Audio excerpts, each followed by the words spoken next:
Yo! What's up mga kaleeg? Magandang gabi sa inyong lahat. Andito po tayo ngayon sa Basque Street, corner Pedro Hill Street, Malati, Manila. Dahil may pupuntahan tayo ngayong kainan, ang Unlimited Seafood Urban Crab Seafood Shop. Kita nyo naman mga kaleeg, labas pa lang sobrang ganda na. Pero naririnig ko yung pagwawalis ni Kuya. Pero yun mga kaleeg, hindi lang seafood yung siniserve nila dito. Meron silang yang chow, fried rice. Meron din silang mga fruit shake at saka especially meron din silang pizza. So paano ba yan? Tara, pasukin na natin. Let's go!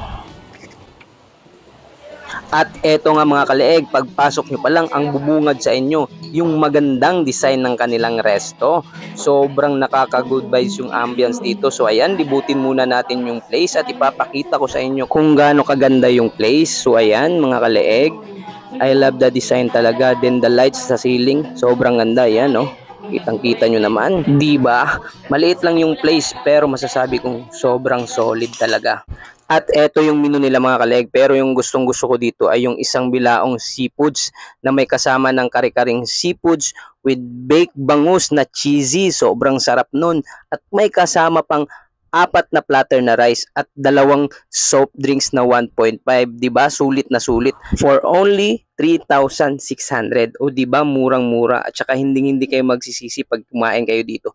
Sobrang sarap talaga ng seafoods nila. So, paano ba yan? Kain muna tayo para matikman natin yung pagkain nila. Let's go! What's up guys? What's up mga ka-leeg? What's up mga ka-lulog? Shout out to my ka-vlogger Kalulog. Ano man si ka-leeg? So, seafood mukbang tayo ngayon. Ay, may nag-vlog. May tapos tayo guys. Ayos! Guys, sarap ng seafood. Sarap lahat. Joey, pahawi po. Masarap yan, masarap cheesy. Sarap cheesy. Yung cheesy bangus. Yan! Follow nyo siya guys. Press Reyes. Yan yung vlogger na si Kalulog. Kaya si Kalig, kung mating kakalimutan.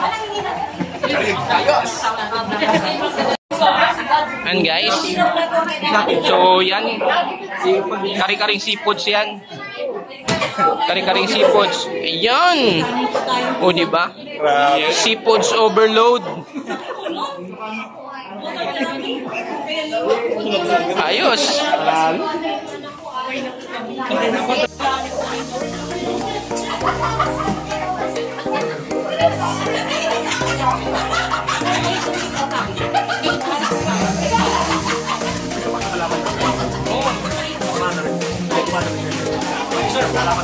Oh, lapat. Malapat din yung mga